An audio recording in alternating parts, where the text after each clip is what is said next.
আমাদের এখানে যে ইতিহাস চর্চা হয়েছে সেই ইতিহাস চর্চার গোড়ায় কিন্তু ব্রিটিশের হাত রয়েছে। ভারতবর্ষের ইতিহাস সম্পর্কে ব্রিটিশ ইতিহাসবিদদের প্রথম বক্তব্য ছিল ভারতের কোনো ইতিহাস নাই। এই বই থেকে কয়েকটা উদাহরণ দিতে চাই।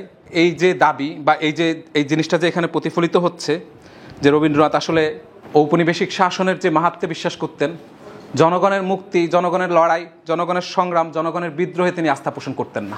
1890 সালে মন্ত্রী অভিষেক প্রবন্ধে তিনি দাবি করেন ইংরেজ শাসনকে স্বেচ্ছাপূর্বক অন্তরের মধ্যে গ্রহণ করতে পারলে আমাদের সর্বাঙ্গীন উন্নতি ঘটবে। ভারতবর্ষের মানুষের উন্নতির পাথেয় হিসাবে তিনি ইংরেজ শাসনকে অন্তরের মধ্যে স্থান দেওয়ার কথা বলেছিলেন। তার অবস্থান হচ্ছে তিনি মনে করতেন ইংরেজ আসার প্রয়োজন ছিল। তিনি বলছেন যে পুটলি পাটলা লইয়া গৌরব হারাইয়া আমরা যখন অন্ধকার কোণে বসিয়া আসি তখন ইংরেজের আসিবার প্রয়োজন ছিল এবং ঈশ্বর তাহাকে প্রেরিত রূপে পাঠাইয়াছে। এই বইয়ের যেই প্রয়োজন, লেখক কেন এই বইটি লিখলেন, সেই আলোচনাটা আমার কাছে বই পাঠ করে যেটা মনে হয়েছে যে লেখক তার ভূমিকায় এটা তুলে ধরার চেষ্টা করেছেন যে জনগণের, আমাদের এখানকার জনগণ যে বিপুল জনগণ, সেই জনগণের মুক্তির সংকটটা কোথায়, সেই সংকট মোকাবেলার জন্য উনি কাজ করার চেষ্টা করেছেন। এখানে প্রসঙ্গ রবীন্দ্রনাথ, আলোচ্য বিষয় ইতিহাস, কিন্তু এটা যেই লক্ষ্যে পৌঁছাতে চায় সেটা হচ্ছে জনগণের মুক্তি। তো লেখক একটা সমস্যাকে উনি চিহ্নিত করেছেন একটা শব্দ দ্বারা, যে ইতিহাস চেতনা।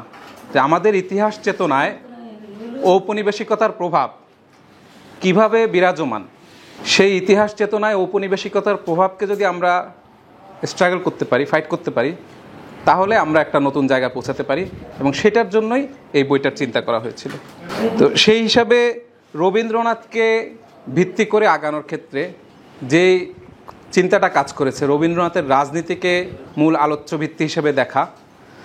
কারণ রবীন্দ্রনাথ ছিলেন তার সময়ের সবচেয়ে বেশি, তার মধ্যেই তৎকালীন যে শাসক শ্রেণী, তৎকালীন যে চিন্তা সারস্বত সমাজ যেটাকে বলা হতো, তৎকালীন যে বিদ্বৎ মহল, চিন্তক সমাজ, শিক্ষিত সমাজ, তাদের যে চিন্তা, তাদের চিন্তার সবচেয়ে পরিণত প্রতিফলন ঘটেছিল রবীন্দ্রনাথের মধ্য দিয়ে। তো তিনি এখন পর্যন্ত তিনি আমাদের বড় সবচেয়ে শীর্ষ চিন্তাবিদদের একজন, সবচেয়ে বেশি গ্রহণযোগ্য, সবচেয়ে বেশি প্রভাব বিস্তারকারী একজন। তো তার চিন্তা চেতনায় এই যে তৎকালীন শাসক শ্রেণীর চিন্তাধারার যে উৎকৃষ্ট বর্ণনা ও সুচিন্তিত রূপ প্রকাশিত হয়েছিল, সেটাকে বিশ্লেষণের মধ্য দিয়ে ভারতবর্ষের চিন্তার জগৎকে, ভারতবর্ষে যে আজ যে ইতিহাস চেতনা বিরাজ করে, সেই ইতিহাস চেতনাকে ব্যাখ্যা করা সবচেয়ে সঙ্গততর। তো এইটা আমার কাছে মনে হয়েছে যে প্রয়োজনীয়, এটা আমাদের সকলের জন্যই, আমাদের দৃষ্টিভঙ্গি পরিষ্কার করার জন্য, আমাদের জন্য, সবার জন্য জরুরি একটা পাঠ্য বই। তো এই বইয়ে পর্যালোচনা, যে বিশ্লেষণ লেখক করেছেন, পর্যালোচনা করেছেন, সেই বিশ্লেষণ পদ্ধতিটি নিয়ে পূর্বে বক্তা বলেছেন। মূলত আর্কাইভাল অ্যানালিটিক্স যে পদ্ধতিটা, এখানে এই পদ্ধতিটা ম্যাথোডোলজিক্যালি এই পদ্ধতিটা ব্যবহৃত হয়েছে। টেক্সট রিডিং ফর্মুলা, যে একটা নির্দিষ্ট বিষয়ের উপরে ওই বিষয়কে কেন্দ্র করে সমস্ত আর্কাইভকে নির্দিষ্ট দৃষ্টিভঙ্গির আলোকে ব্যাখ্যা করতে করতে আগানো। তো এটা করতে গিয়ে এইখানে এই যে আলোচনাটা এসেছে, রবীন্দ্রনাথকে ধরতে গিয়ে তার সমকালীন ইতিহাসের বাস্তবতা আমরা এখানে পেয়েছি। এবং এই বইয়ের প্রধান গুরুত্বের জায়গা আমার কাছে এটা, কারণ এই বইটাকে বিভিন্নজন বিভিন্নভাবে দেখবেন, কিন্তু আমার কাছে মনে হয় যে ইতিহাস এই বইয়ের প্রধান আলেখ্য। আমরা যদি দেখি যে 19-20 শতকে আমাদের এখানে জনগণ সংগ্রাম করছেন, শাসক শ্রেণী তার মতো করে বিকশিত হচ্ছে, এখানে ঔপনিবেশিকায়ন চলতেছে, ঔপনিবেশিক শাসন, নির্যাতন, নিপীড়ন, এবং বিশ্বজুড়ে মুক্তির সংগ্রাম চলতেছে, বিশ্বজুড়ে নানা ধরনের পরিবর্তন চলতেছে। এই যে পুরো প্রেক্ষাপটটা, এই প্রেক্ষাপটটা এই বইতে আছে। এখন ইতিহাসের প্রয়োজনীয়তা বা গুরুত্ব কী, তা আমরা আমাদের আজকের যে দৃষ্টিভঙ্গি, আমরা ভবিষ্যৎকে কিভাবে দেখব, কিভাবে নিজেদেরকে গড়ব, আমাদের যে চিন্তা চেতনা, আমাদের কাছে যে সমস্ত তথ্য, আমাদের যে সমস্ত মানদণ্ড, এগুলো সব ইতিহাসের উপলব্ধির ভিত্তিতেই তৈরি হয়।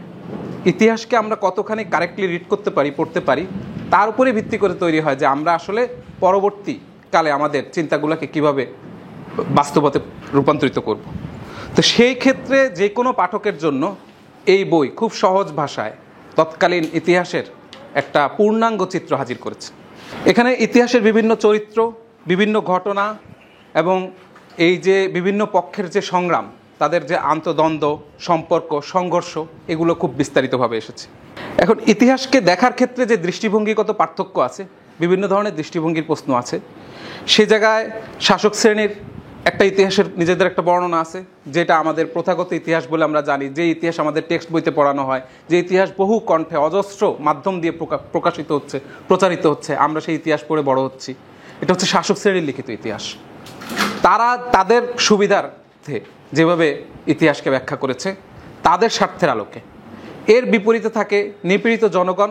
নিপীড়িত জনগণের ইতিহাস আছে। আমরা দেখছি যে সাম্প্রতিক যে ভঙ্গিগুলো আছে, বর্ণকেন্দ্রিক ইতিহাস লেখা হচ্ছে, লিঙ্গকেন্দ্রিক ইতিহাস লেখা হচ্ছে, ইতিহাসের বিভিন্ন ধরনের পাঠ আছে। এর মধ্য থেকে সত্যে পৌঁছানোর ক্ষেত্রে অনেকগুলো আলোচনা আছে। যেমন আমাদের এখানে যে ইতিহাস চর্চা হয়েছে, সেই ইতিহাস চর্চার গোড়ায় কিন্তু ব্রিটিশের হাত রয়েছে। ভারতবর্ষের ইতিহাস সম্পর্কে ব্রিটিশ ইতিহাসবিদদের প্রথম বক্তব্য ছিল ভারতের কোনো ইতিহাস নাই। এটা তারাই এসে লিখেছে। তো ভারতের কোনো ইতিহাস নাই, তারা কিভাবে লিখেছে সেই বর্ণনা আপনারা দামোদর ধর্মানন্দ কোসাম্বীর ভারত ইতিহাস চর্চার ভূমিকা বইতে পাবেন। অনেকেই নিশ্চয়ই পড়েছেন যে সেখানে তিনি দেখিয়েছিলেন যে তারা কতগুলো শব্দকে এমনভাবে পড়েছে, এমনভাবে ভারতের ইতিহাস লিখেছে যা অনেক ক্ষেত্রেই বাস্তবতার উপরে ভর করে না, বাস্তবতা ভিত্তিক ছিল না। তো আমরা এখানে বিভিন্ন পক্ষ ইতিহাসকে, যে সাবঅল্টার্ন টেক্সট ফর্মুলা আসছে এবং অন্যান্য যে পদ্ধতি আছে, তার মধ্যে আমরা দেখেছি যে কোসাম্বী যখন ইতিহাস নিয়ে আলোচনা করতে গেছেন, তখন তিনি ভারতের ইতিহাসকে অন্য যে পক্ষগুলা, বিশেষত ব্রিটিশ যেভাবে ভারতের ইতিহাসকে ব্যাখ্যা করেছে, তাদের পক্ষ থেকে যেভাবে ব্যাখ্যা করেছে, এর বিপরীতে উনি দাঁড়িয়েছিলেন। দাঁড়াতে গিয়ে উনি কিন্তু একটা ফর্মুলা ব্যবহার করেছিলেন, সেটাকে উনি মার্ক্সকে টেনে এনেছিলেন। যে মার্ক্স তার অর্থনীতির বিষয়ক যে লেখালেখি, সেখানে যখন তিনি এই ফর্মুলাটা দিচ্ছিলেন যে কিভাবে আমরা ইতিহাসকে দেখব, সেখানে মার্ক্স পরিষ্কারভাবে বলছিলেন যে শ্রেণীসমূহ যে কর্মকাণ্ডের ভিত্তি দিয়ে যায়, একটা নির্দিষ্ট সমাজে যে উৎপাদন হয়, সেই উৎপাদন বন্টনের মধ্য দিয়ে সমাজের সম্পর্কগুলোর মধ্যে সেই উৎপাদন বন্টনের প্রতিফলন ঘটে, এবং এর মধ্য দিয়ে ইতিহাসের চিত্রণটা, আমরা সঠিক চিত্রণটা পেতে পারি। তো কোসাম্বী এই পদ্ধতিটা অনুসরণ করেছিলেন। তো আমরা যদি ইতিহাসের সত্যে পৌঁছাতে চাই, সত্য নিয়ে নানা ধরনের দৃষ্টিভঙ্গি আছে, কথা আছে, কিন্তু আমরা মার্ক্স এখানে প্রসঙ্গ না, এবং এই বইতে সেই প্রসঙ্গ তুলেও আনা হয় নাই, মার্ক্সকে এখানে পুঁজি করা হয়নি। কিন্তু কি আমরা যদি সত্যে পৌঁছাতে চাই, তাহলে আমরা কিভাবে দেখবো? একটা জিনিসকে আমরা সামগ্রিকভাবে দেখলেই তার সত্য পেতে পারি। তার উপর থেকে দেখা, তলা থেকে দেখা, পাশ থেকে দেখা, সামগ্রিকভাবে একটা জিনিসকে বিচার করা এবং সেই সম্পর্কে তার মূল ভাবটাকে বের করে আনা। তো এই বই সেই দিক থেকে গেলে ইতিহাসের একটা বস্তুবাদী বিশ্লেষণ আমাদের সামনে হাজির করে। যদি আমরা এই বই পাঠ করি, তাহলে আমরা ইতিহাসের বস্তুবাদী বিশ্লেষণ যেমন পাই, তেমনি কিভাবে ইতিহাসকে বস্তুবাদী পদ্ধতিতে বিশ্লেষণ করা প্রয়োজন, কিভাবে এটা করতে হয়, এর মাপকাঠিগুলো কি কি, তারও একটা প্রয়োগ এখানে দেখতে পাই। এবং আমরা আমাদের সময়ের ইতিহাস, ইতিপূর্বের যে কোনো ঘটনাকে মূল্যায়নের ক্ষেত্রে একটা দৃষ্টিভঙ্গি অর্জন করতে পারি। এই বইতে একই সঙ্গে সাহিত্য পর্যালোচনা হয়েছে, কিন্তু সাহিত্য পর্যালোচনার ক্ষেত্রে সাহিত্য শৈলী, সাহিত্যের যে টেকনিকগুলো আছে, সেগুলোর গভীরে লেখক যান নাই। কিন্তু মূলত তিনি সাহিত্য শৈলীরকে পাশ কাটালেও তিনি একটা নির্দিষ্ট গল্প বা একটা নির্দিষ্ট উপন্যাসে, একটা নির্দিষ্ট কবিতা বা একটা সাহিত্যে যেই খোলস তৈরি করা হয়, একটা আবরণ দেয়া হয়, যেমন আমি এটা ঘটলো, এটা হইলো, এরপরে এই মারা গেল, এই হইলো, এটা হচ্ছে সাহিত্যের একটা গল্পর একটা সুতা, ঘটনাক্রম। কিন্তু তার উপরে যে মণিমুক্তাগুলো লাগানো হয় একটা মালা তৈরি করতে গেলে, যে ফুলগুলো গাঁথা হয়, সেগুলো হচ্ছে ওই নির্দিষ্ট সংলাপ, নির্দিষ্ট ঘটনা, নির্দিষ্ট বর্ণনা এবং দৃষ্টিভঙ্গি। সেই জিনিসগুলোকে এই বইতে পরিষ্কারভাবে ব্যাখ্যা করার চেষ্টা করা হয়েছে। তো যখন লেখক এই জায়গায় যাচ্ছেন, এই রবীন্দ্র রাজনীতির সারবস্তু কী এবং তার কতখানি লেখক আসলে উন্মোচন করতে পেরেছেন, সেখানে যদি আমরা যেতে চাই, সেই আলাপে দেখব যে এটা প্রথমত 1 নম্বর প্রশ্ন হচ্ছে, এটা একটা সাহসের প্রশ্ন। কারণ রবীন্দ্রনাথের যে ভাবমূর্তি, রবীন্দ্রনাথের যে প্রাতিষ্ঠানিকতা, রবীন্দ্রনাথ যেরকম একটা প্রথা, এখানে এরকম একটা জিনিসকে চ্যালেঞ্জ করা বা তার সম্পর্কে সমালোচনামূলক অবস্থান নিতে যাওয়াটা, এটা প্রথমত একটা সাহসের প্রশ্ন আমি বলবো। সেই জায়গায় লেখক সাহসের সঙ্গেই এই কাজটি করেছেন। এবং একটা জিনিস সম্পর্কে যদি রবীন্দ্রনাথ সম্পর্কে সমালোচনা আছে, এটা যে শুধু প্রথম তা না, সমালোচনা আছে, নিন্দা আছে, কুৎসা আছে, নানা কিছু আছে। তো নিন্দা কুৎসা থাকার সমস্যা হচ্ছে, কোনো বিষয় সম্পর্কে যখন নিন্দা কুৎসা থাকে, তখন সেই নিন্দা কুৎসার জাল ছিন্ন করে সেখানে একটা প্রকৃত সমালোচনা করা, এটা তখন কঠিন হয়। দুই দিক থেকে কঠিন হয়। একটা হচ্ছে যে যারা তাকে অনুসরণ করে, যারা তাকে সমর্থন করে, তারা যে কোনো সমালোচনাকে নিন্দা হিসেবে দেখে। এটা একটা সংকট তৈরি হয়। আরেকটা হচ্ছে যে যারা এই নিন্দা কুৎসা করে তারা এটার অপব্যবহার করে। তখন প্রয়োজন পড়ে গভীর পরিশ্রমের, অর্থাৎ নিষ্ঠার সঙ্গে জিনিসটাকে একদম তার ভিত্তির উপর দাঁড় করানো এবং যাতে এটা সামগ্রিকভাবে জিনিসটা প্রতিষ্ঠিত করা যায়। তো সেই চেষ্টাই বই হয়েছে। লেখক ব্যাপক পরিশ্রমের মধ্য দিয়ে রবীন্দ্রনাথকে, পরিশ্রমের প্রয়োজনটা কোথায়, রবীন্দ্রনাথের যে ভাষা, তৎকালীন যে তার রচনা পদ্ধতি, তার গদ্যরীতি, তার যে বিশাল রচনা সম্ভার, তার সাহিত্যের হেয়ালি রূপক এবং কোথাও কোথাও স্বেচ্ছাকৃত ধোঁয়াশা, অনেক বেশি আলাপ করতে গিয়ে ধোঁয়াশা তৈরি করা হয়।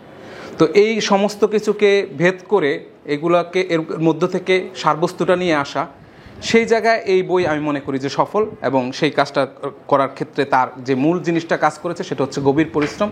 লেখক তার জীবনের খুব গুরুত্বপূর্ণ লম্বা সময় এর পিছনে ব্যয় করেছেন। তো রবীন্দ্রনাথ ঠাকুরকে আমরা যেভাবে শুনে এসেছি, বড় হয়েছি, তার পরিচিতি হচ্ছে তিনি আসলে আমাদের লোক। বাঙালি অনা বলতে যে পরিচয় দেয়া হয়, আমরা বাঙালি, বা এখানে হয়তো অন্য জাতিগোষ্ঠীরও মানুষ আছেন, যদি সর্বভারতীয় প্রশ্নেও বলি, তিনি সর্বভারতীয় জাতীয়তাবাদের একজন প্রতিভূ। তিনি বাঙালি আনার যে সমস্ত চিহ্ন সেগুলা তার নামের সঙ্গে নামাঙ্কিত। তো এইরকম একজন মানুষ আসলে আমরা যখন আলাপ করতে যাই, এই বইয়ের গভীরে আমরা ঢুকি, এই বইয়ের যখন আলোচনাটায় ঢুকি, তখন আমরা দেখি যে না, এখানে কিন্তু সেই যে প্রতিষ্ঠিত যে মত রবীন্দ্রনাথ সম্পর্কে, তার বিপরীতে এখানকার মতগুলো আসে। এখানে যখন আমরা রবীন্দ্রনাথকে চিনি, তখন আমরা চিনি রবীন্দ্রনাথ আদর্শ মানবিকতার প্রতীক। তার দেশভক্তি সম্পর্কে আমরা জানি, আমরা জাতীয় সঙ্গীত গাই তার লেখা।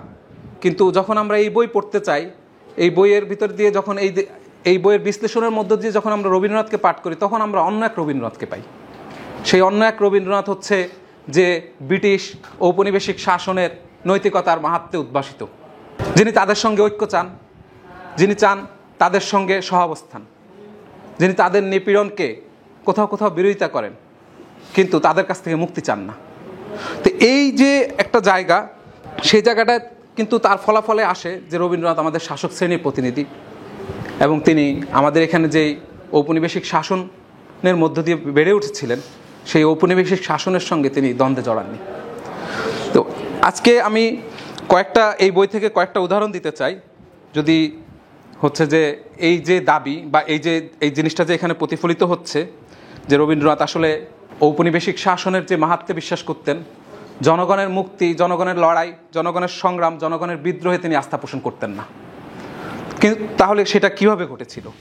বিভিন্নভাবে বিভিন্নজন রবীন্দ্রনাথকে ব্যাখ্যা করেন, কিন্তু আমার মনে হয় যে এই সারবস্তুকে কেউ আসলে আড়াল করতে পারবেন না, এটা করার সুযোগ নাই। এইটা করার সুযোগ রবীন্দ্রনাথই রাখেন নাই। তিনি তার আগাগোড়া সমস্ত ধরনের রচনার মধ্যে এর ছাপ রেখে গেছেন। যখন তার বয়স 40, মানে আমরা বলি নবুয়ত প্রাপ্তির বয়স, অর্থাৎ আমরা এই দ্বারা বোঝানো হয় যে একটা ম্যাচিউর্ড মানুষ, পরিণত মানুষ, তখন রবীন্দ্রনাথ সাম্রাজ্যেশ্বরী নামে একটা প্রবন্ধ লিখছিলেন। সেই প্রবন্ধে তিনি যে তখনকার যে রানী ভিক্টোরিয়ার মৃত্যুর পরে তিনি তাকে ভারত সম্রাজ্ঞী, ভারতেশ্বরী, আনন্দিতা রাজশ্রী হিসেবে অভিহিত করেন।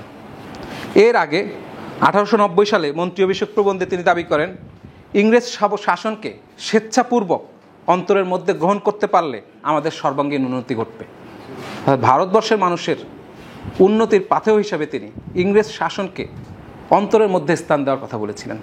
এরকম তার যে সামগ্রিক ঔপনিবেশিক শাসন সম্পর্কে তার যে চিন্তাধারা, সেই চিন্তাধারা একটা বাক্যে খুব ভালোভাবে প্রকাশ পায় বলে আমার মনে হয়েছে। সেটা হচ্ছে ইংরেজ ও ভারতবাসী প্রবন্ধে তিনি বলেছিলেন যে ইংরেজ পথ্য দেয়, ওষুধ দেয়, কিন্তু তার মধ্যে স্বাদ সঞ্চার করিয়া দেয় না। তো এটা হচ্ছে যে যদি একটু স্বাদ হতো তাহলে আমরা এটাকে নিতে পারতাম।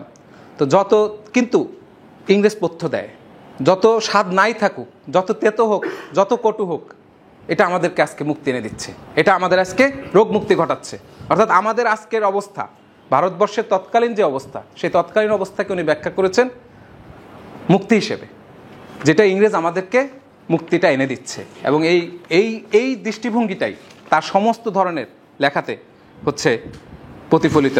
এবং এটা শাসক শ্রেণীর দৃষ্টিভঙ্গি ছিল, কারণ তৎকালীন যে শাসক শ্রেণী, যারা ইংরেজের সঙ্গে কোলাবোরেশনের মধ্য দিয়ে, সহযোগিতার মধ্য দিয়ে বেড়ে উঠছিল, বিকশিত হচ্ছিল, তারা তাদের সম্পদশালী হয়ে উঠছিল, ক্ষমতাশালী হয়ে উঠছিল, এবং তার বিপরীতে এটা জনগণের দৃষ্টিভঙ্গি ছিল না।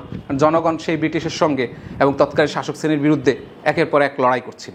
ঔপনিবেশিক শাসকদের প্রতি রবীন্দ্রনাথের সমালোচনা ছিল। যদি আমরা এইভাবে বলি যে না, উনি হচ্ছে শুধু ঔপনিবেশিক শাসকদের সাথে কোলাবোরেট করেছেন, তাদের মহত্বকে দেখেছেন, না, তার সমালোচনা ছিল। কিন্তু রবীন্দ্রনাথের একটা যেই রচনা পদ্ধতি এই বই পড়ে আমরা পাই, তার যে বিবৃতি, বর্ণনা, সেখানে তথ্যের উল্লেখ সঠিক, যে হ্যাঁ আমাদেরকে হচ্ছে নিপীড়িত হচ্ছে, আমাদেরকে নির্যাতন করা হচ্ছে, আমাদেরকে যথেষ্ট সম্মান দেওয়া হচ্ছে না, আমাদেরকে এইভাবে নিগৃহীত করা হচ্ছে। কিন্তু এরপরে যখন সিদ্ধান্তে তিনি আসেন, সেই সিদ্ধান্তটা আর জনগণের পক্ষে যায় না। তো যখন রবীন্দ্রনাথকে আংশিক পাঠ করা হয়, যে রবীন্দ্রনাথ, তখন দেখা যায় যে রবীন্দ্রনাথ তো সমস্যাগুলো বলেছেন, তিনি বলছেন যে ব্রিটিশ আমাদেরকে নিপীড়ন করে, কিন্তু এটা বলার পরে তার সিদ্ধান্তটা কি? সেই সিদ্ধান্তে আসে যে না, আমাদের কিন্তু বিদ্রোহ করলে চলবে না, রবীন্দ্রনাথ বলছেন যে আমাদেরকে তাদের সঙ্গে একাত্ম হতে হবে। যদি এইখানে আমরা দেখি, তিনি বলতেছেন, ইংরেজ ও ভারতবর্ষ প্রবন্ধে তিনি বলতেছেন যে উপনিবেশ থেকে মুক্তি নয়, তার বক্তব্য হচ্ছে আমাদের দরকার হচ্ছে প্রেম সৌভ্রাতৃ। ঔপনিবেশিক শাসনের সঙ্গে আমাদের দরকার প্রেম সৌভ্রাতৃ। তো এই জায়গাটাকে তিনি মনে করতেন যে ভারতবর্ষের সঙ্গে ইংরেজের কাছে তিনি চাইতেন যে ইংরেজ আমাদেরকে একটু হৃদয় দ্বারা দেখবে, আমাদের প্রতি আরেকটু মানবিকভাবে দেখবে। এবং এই মানবিকতা কি তিনি জনগণের জন্য চাইতেন নাকি শাসক শ্রেণীর জন্য চাইতেন, সেটাও একটা প্রশ্ন। তো স্বদেশী সমাজ প্রবন্ধে একটা কথা বলছিলেন ইংরেজকে নিয়ে রবীন্দ্রনাথ, যে ইংরেজের আসার প্রয়োজন ছিল। শুধু তিনি ইংরেজ এসে পড়েছেন, এসে যা যা করছেন এটাকেই বৈধতা দেন নাই।